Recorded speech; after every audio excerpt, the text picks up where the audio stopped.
of talking the Terror Infamy, season 2 of the series The Terror. I am Jen, and I am joining you from cloudy, sort of almost cold Hawaii. Wow, I never thought I'd hear myself say that. And I'm joined by Kinte. Kinte, how are you, my awesome, fabulous partner in crime? I'm doing good, and I'm looking forward to talking about this new episode. So, just to sort of act as a bit of a segue, uh, I have often found that third episodes of series can be really pivotal in terms of either making the case for the series or breaking it completely and losing interest. And I have to say that after I saw this episode, I my not only was I rekindled in terms of what I was thinking might happen, but wow, they put a lot of thought and effort into this, and I can't wait to break it down. What did you think? Um, I I thought in this episode that we obviously got a deeper understanding of who our characters are and what is going on to a certain point. Um, to be honest with you, I'm not fully in love just yet. But it was definitely a step up from the first two episodes for sure. So I'm going to go out on a limb here. And I don't think I'm actually going to surprise anybody by saying this, but the Terror Infamy is, I think, more almost in line with what the Terror in our first season aimed to be, but didn't quite make because the supernatural element was quite a bit more profound. And here it is quite a bit more understated. And that is that this is definitely a very historical glimpse into something that I mean, obviously this happened in our history. It's not something that I would consider to be horror by genre. I almost feel like this is historical thriller. And there are some elements of, supernatural horror pieces kind of thrown in, but tell me, what do you think? Do you feel like that's sort of where we're at now at this point? Um, I feel like we are getting into a more deepening understanding of Chester, his thought process, and what he believes um, his role as far as in his own family, as well as the U.S. family as well. And and family is a big part of this particular episode, as it is the through line through the whole season, but especially this episode, Right. because we got to see him deal with his Japanese family. That's the Japanese culture. We also got his own family, his startup family with him, Luz and the baby, and then also his family when it comes to um, his mother, father, and and such. So he's a. We've talked about this. Is he's very naive, and he comes off even more so naive in this episode. Uh, you know, you would think with I think they said they've been in there now for a month that he would have got more of an understanding of who he's dealing with and what's going on. But it seems like I don't know. He has this thing where if I if I show them I'm a good American that that I can change the tide or remember at some point he says when we win the war things will change and and all of that kind of stuff. Whereas the Yep. father who was delusional to a certain degree, he understands from what he went through. See, I actually see this as being a fairly big strength of the storytelling, and it's odd because, well, I shouldn't say odd. It definitely wasn't clear to me until this episode that the context of the the context of the history that we're talking about is it is clearly front and center. It's very prevalent. It's a big thing. And what I thought was going to happen was that we were going to get a glimpse into the terror as almost sort of a double meaning word, right? There's the terror of just being in existence during that time, and what a terrible time. I mean, this was honestly just horrible for the people that were there, and that the terror itself was the signal of what the supernatural was, right? That is the terrifying aspect, and I still think that we are headed down that road. But from as we moved into the episode, let's do this. Let's break down the episode just a little bit, because I think that there are some important pieces here which now I feel like I've got a little bit more clarity on, and maybe I can sort of tell you where I'm coming from in that perspective. And maybe you'll see things completely different, and I would love to hear that too. Okay. Um, so we open the episode with them watching a Western, which is being sort of in real time translated into Japanese, which, on so many levels, that was just absolutely amazing. Uh, of all of the, when we see films in Japanese dubbed in English, it sounds similarly ridiculous, right? And Yeah. so that piece was just, I mean, it was just somebody cinematically just like genius moment. I have to say that I immediately thought of Tony Tost in that. He's one of the producers for the show, and with all of his involvement with sort of the Western, it just made me think of him. Um, that was, in some way his influence. But more importantly, I think in that very opening scene, what we see is that translation is everything, right? That what you see is not always what is depicted. And to me, that was a very interesting pivot point to start with, because what we have seen so far has pretty much been the reality of just the world as it is being shown. Yes, there are some elements that we don't understand, but we're privy to sort of every little piece. And here in this opening scene, what we sort of infer is, listen, you can witness something and it may not be exactly what you think it is. That I found that to be really super fascinating as a way to open. More so, but because of what happens a little bit later with the translation, which I will get to. But just in terms of that opening scene, I thought that was pretty much, that was genius. I will say that it was almost uncomfortable. Did you feel that way? Yes, very much so. Yeah.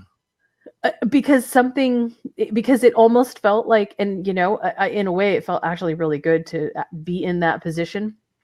It felt oddly appropriating, like, wow.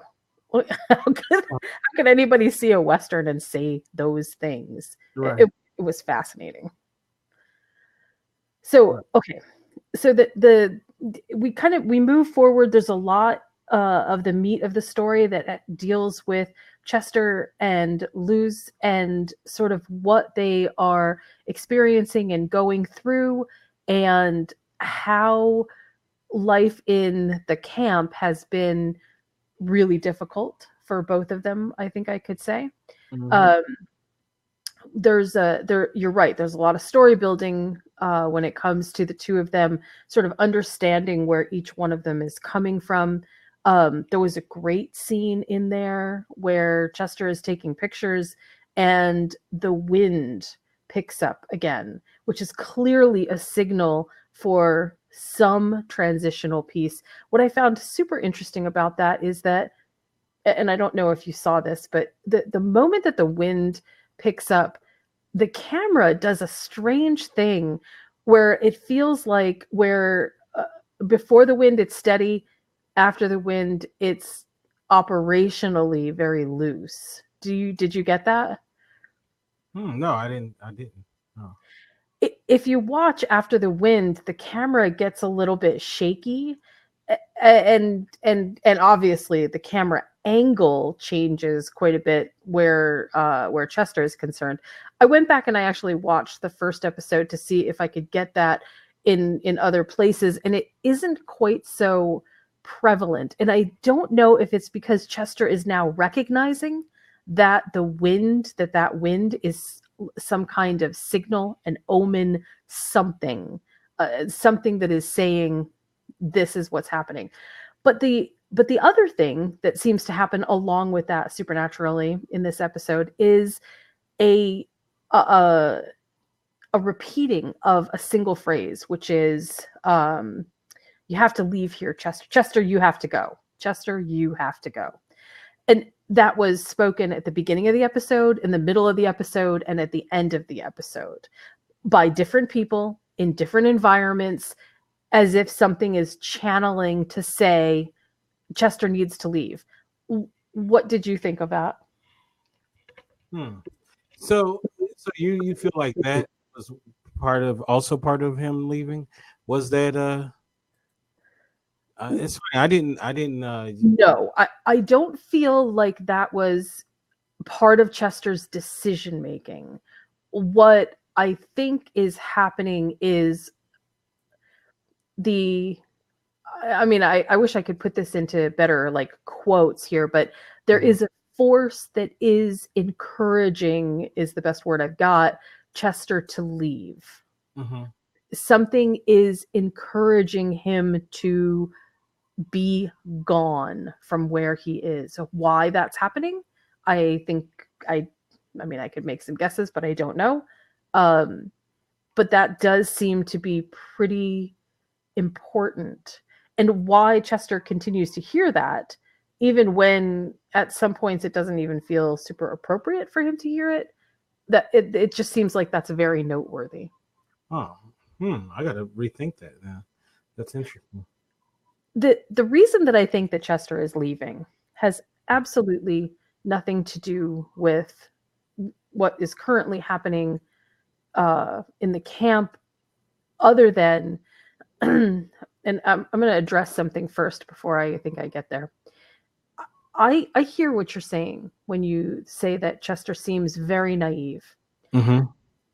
but I also recognize that if I were put into that position and suddenly in the United States, everyone who was Italian, they said, okay, we're going to round you up and we're going to put you in these special places. And hey, listen, we'll see what happens. I would feel like, hey, look, I was born here. I was raised here. There's no way that anybody is going to think that I, have any kind of, uh, I clearly am the good guy here. No one is going to think that I'm not the good guy. How could anybody think that we're not? This is just going to be a passing thing. I get it. I really feel like Chester is responding not out of naivete, but out of a deep seated identity to being an American citizen. And part of the reason I think that he misses some of the cues that are more cultural from the Japanese side is that he's more American than he is Japanese.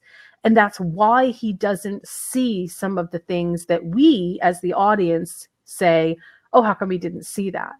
But it does, to me, it really does make sense that he's not seeing these things, right? Do you know what I'm saying? I mean, I get it too, but as a Black American, um, I can relate to a certain degree because I'm an American, right? But I still see what Black people have to go through in this country, so I'm not naive about it. But do you think that Chester had experienced anything? Well, you know what? Actually, okay. I'm going to give you that. I'm going to cede that point because at the very beginning in Terminal Island, we did see that there were plenty of people who were harboring uh, ignorance and prejudice against the Japanese immigrants at Terminal Island. One of them ended up dead in the net.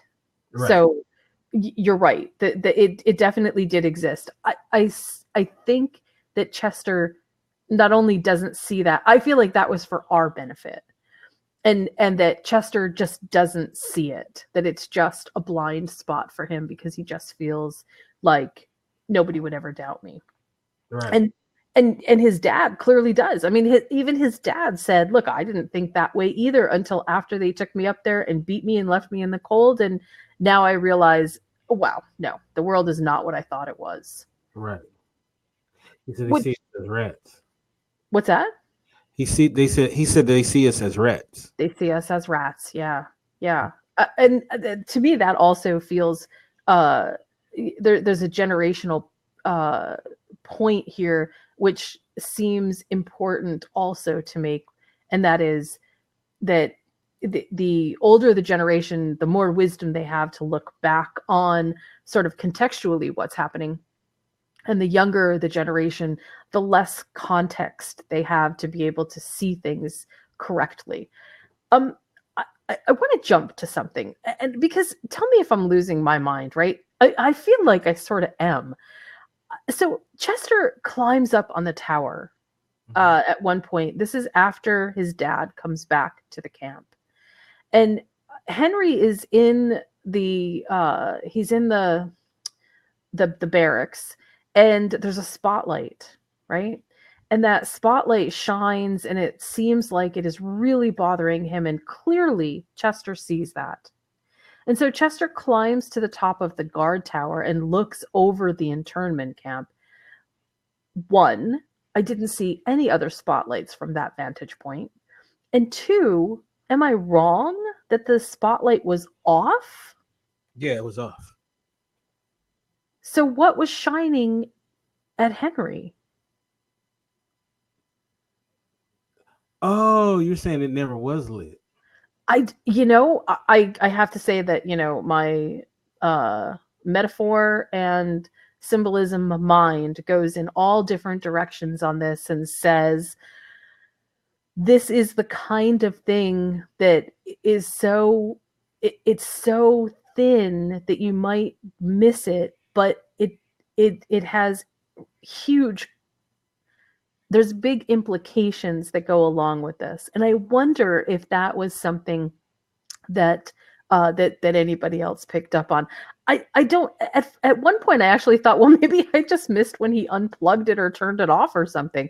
But I did go back and look, and I can't seem to find that. He just climbed up the tower, That's right? interesting. Yeah, I just assumed it was just off at that moment. See, okay, so to me, I'll tell you what this sort of symbolically looks like to me. To me, it symbolically looks like there is a light shining on Henry's dad that that that Chester is able to see, although doesn't react to as strongly, and that the light, whatever that light is, it is meant to basically illuminate Chester's dad, Henry, in a way to spotlight him. Look, you're different. There's something going on here. Whatever is happening, it's meant to make you feel uncomfortable. And again, I can't put my finger exactly on what is happening specifically with that, but it does feel like, wow, that was it felt like a big moment that I almost had to sort of keep going back over in my head to figure out, okay, am I reading too much into this? That's why I wanted to get your take on it. No, not at all. That was good. That's a good pickup. Um, I didn't. I did not. I didn't even pick up on that one. So this episode actually did a lot of very interesting things with lights.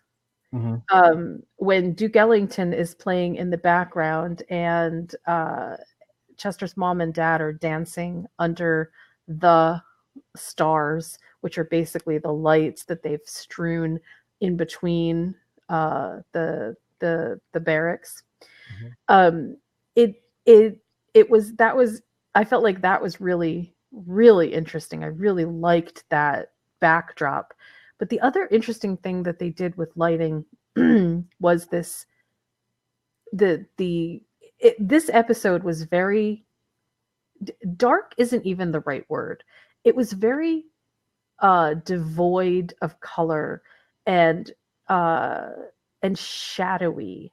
Not shadowy like noir shadowy, but shadowy like there's just so many shades of gray happening.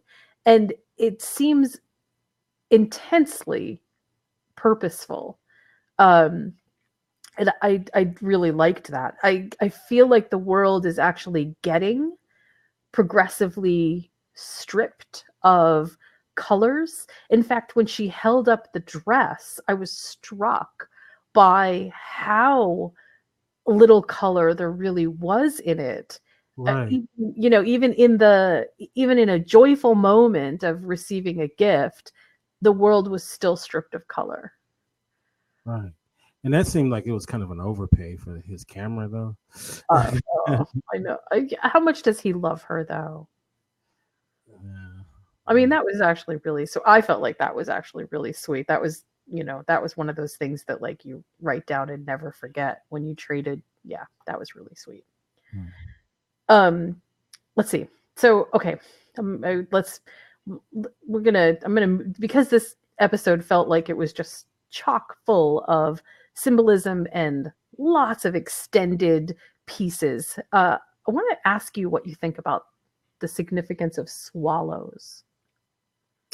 Oh yeah, that scene in the what was it, the mess hall, um with the character that was just losing it. Um Obviously Yuko is at play here. Um I don't know what swallows is in reference to, but obviously I would assume maybe it's the entity or the spirit that is um permeating throughout the camp, and following them. Um, you know, um, obviously that obviously it's something that affects, it was affecting him at that moment in time. I can't tell you, to be honest with you. Just I'm sitting here like normally when I watch a program, I'm like ahead, like, oh, okay, this is what it is. But in this one, I'm still like I'm trying to figure it out as it goes along. So I found out a little bit. I do want to call into reference that in the very first episode, we hear Yuko tell Chester that he is a swallow in a swallow's nest. Mm-hmm. Okay, so keep that in mind. And in Japan, symbolism is a little bit different in Japan for all kinds of different things. And in this, there's really no exception.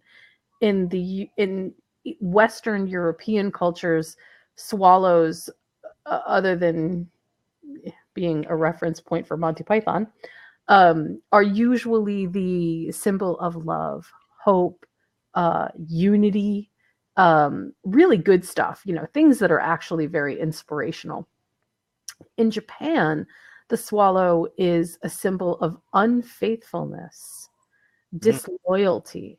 But interestingly enough, the swallow is also a representation of devotion to family and motherly love. So, there's two very uh, juxtaposing pieces that go along with this, and which one I feel like you could pluck either and have it make sense, just because it feels like, wow, clearly there are secrets under the surface here that we don't quite understand. But I do like that constant. When Chester was taking pictures of the sky, what he saw in his frame was a group of swallows. And the reason you can tell was their formation. The swallows tend to fly in a certain formation. I think that that's what they were indicating. So if he was also getting them in his camera, that also seems to signify something, that it does have something to do with Chester, which I also kind of loved. Um, but what, but what caused the outburst is such a crazy mystery. And it was at that time that I sort of began to think that there was something maybe even a little bit more insidious that was happening. That this isn't what I would consider to be like a classic, a demon possession or something like that. There's something else very under the surface here, which is fascinating. It's actually really fascinating. With this episode in context, it feels like a lot of things that didn't fall into place in the first two episodes have now very much and firmly fallen into place for me. I know you're not 100% on board, but No, I feel like we're getting there. We're getting yeah, okay. there. Okay, so I also want to go ahead. No, go ahead. I'm good. I was also going to say one other thing, which is another huge theme of this episode was the theme of translation. Mm. Understanding that there are hidden meanings behind things uh, was very clearly obvious, not just from the overt he goes to get a job as a translator and, finds the poem and breaks the code, but also that what people are saying is shrouded in a kind of codified mystery that we don't have all the clues to understand yet, but it seems pretty obvious based on even some of the way that things are being said from a meter standpoint. Don't Whenever they said Henry or Chester, you have to go, it felt different. It didn't feel like natural speech, which I have to assume was very by design because it happened over multiple characters in multiple different places. So that seemed but it happens in other places too, which is actually kind of interesting. I think that this entire episode went by from start to finish as a kind of a transitional phase between what we know now about the characters in a very solid and distinct way to what will not just happen to the characters, but we can move forward into a story having a very firm grasp on who the characters are. And I, I mean, I have to say, I'm I'm curious about what will happen next, but I am also looking now forward to how some of these very intriguing signals that they have sent to us story-wise will unfold. They did such a good job. I have to say also I really loved the parallel between Chester and his mom, or I'm sorry, Chester's dad and his mom dancing to Duke Ellington, and then having a scene where Luz and Chester do, their sort of dance. It's so very poignant. And again, they're doing such a good job of pointing out that generationally things are very different, but generationally things stay the same. I loved that message. What did you think? Yeah, that's interesting though. Like, uh, this movie. I'm sorry, this TV show, is very good on the themes, and each episode has a theme, and they do a great job at being the through line for each episode, and that is something uh, that I did pick up on the idea of translation because there's several instances throughout the episode where that is a is a point of reference through the show is whether it's the blatant getting the job, or is it translating for the doctor um, when they're having the doctor's visit, or even talking to the parents, with Luz. Um, I would say that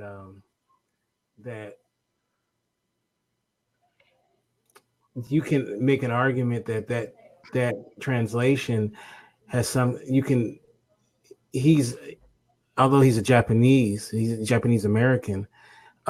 him translating um, what's going on as far as what's happening to him and his family. You can make it that's an overall arcing theme, you know. And Right.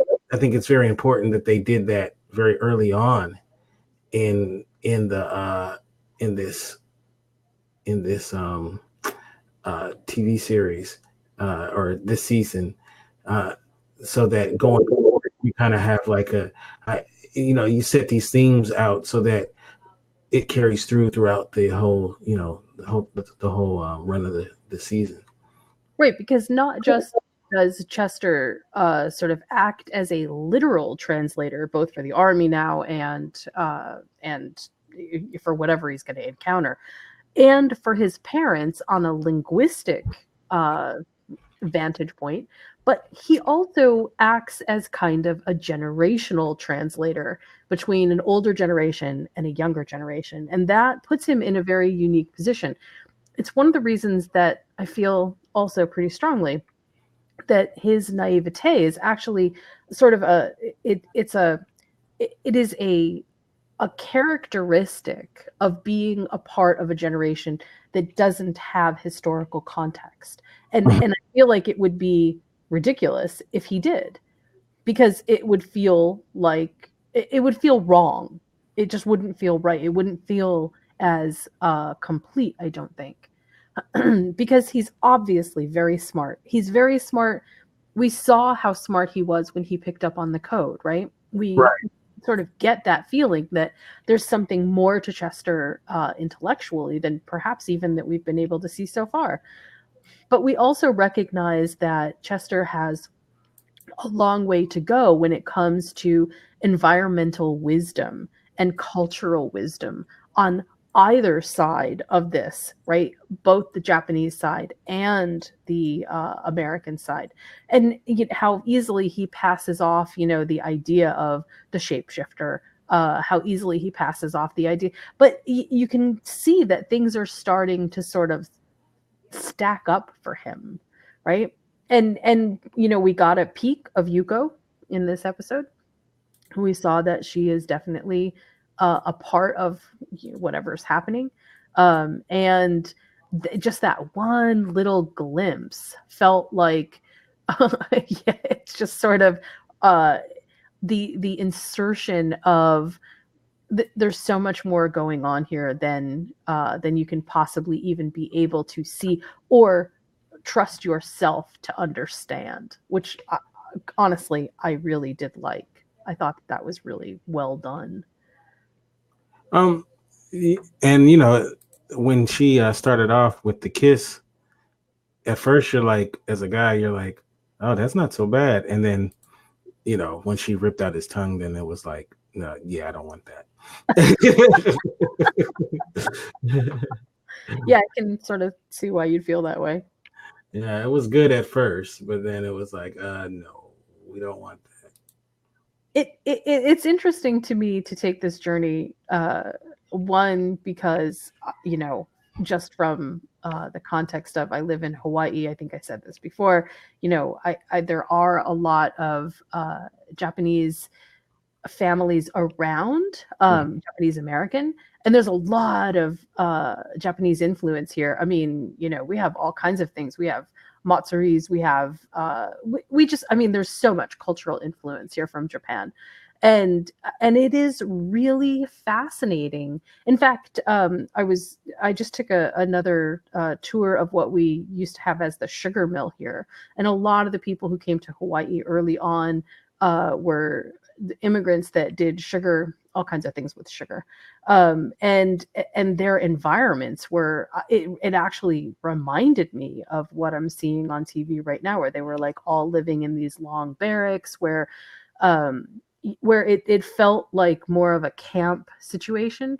And there's something really fascinating about the way that this show is uncovering the history of what of not just a part of American history that maybe we aren't too familiar with, but also at a time when we are really struggling as a nation to understand what is the other and how do we what's our response to the other, what do we do, how do we feel about this? I mean, it would be very short-sighted of me not to mention the fact that, look, we have these situations that confront us on a daily basis, and when art gives us the opportunity to look with a kind of lens at what our current situation is, but through fictional eyes, sometimes it can create moments of clarity, moments of real empathy that maybe we didn't even understand before. So I have to laud the show for that. That was really good. No, I mean you gotta give it a lot of credit. Yeah, no, the show's great in that regard. Thing, before we wrap up here, but and I do want to ask you actually one more question. But the other thing that I found very interesting, or I'm finding very interesting about the way that they're presenting the show, is the the very specific tone that they are taking between man and woman in terms of where their power centers are. I mean, look, we know that there are very historical pieces, metrics that were set in terms of, who sort of has the overarching power in all kinds of different relationships. But I have to say that the women in The Terror are really holding their own in terms of being written as some very strong characters.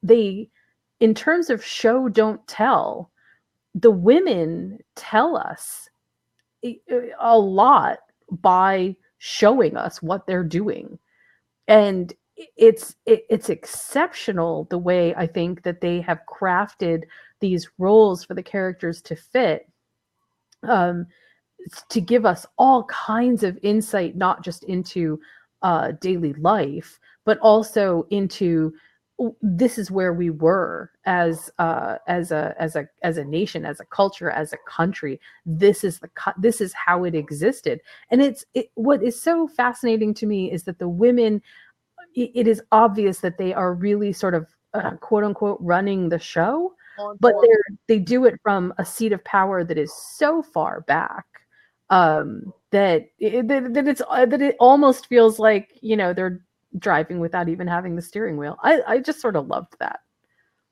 Yeah, I mean, yeah, they are very strong characters, and kudos to the writers for really showing that because they could have very easily have gone the other way, and I like the fact that what they've done. So So my closing question to you is, and you alluded to this a little bit, but my closing question to you is, does this episode do anything for you in the sense that it gives you any further either hope for where things are going? Do you feel more invested? Or do you feel like, look, you're at the third episode and it's getting more difficult for you, which is where I'm sensing you're coming from, that it's getting more difficult to sort of understand where things might go? yeah, I'm slightly more interested. It's still I mean, from the previews of next episode, it looks like it's going to be uh a, more engaging. I'm just hoping that it is. I personally think that this episode, like I said, put a lot into context in terms of what happened in the past two episodes. It's worth noting, I think, because even I was feeling a little bit frustrated with episodes one and two. Mostly, I think, because I had it, despite the revelation of very early supernatural stuff, which I almost wondered if that was smart. I felt like it was such a jumble of stuff to sort of put all together. But this episode was like a crossroads where many other destinations sort of converged into in order for us to get the clear path forward. And I like that kind of storytelling, even when I'm a little bit frustrated by the very beginnings, because it allows me to go back and reflect Mhm. in retrospect on what then was told before.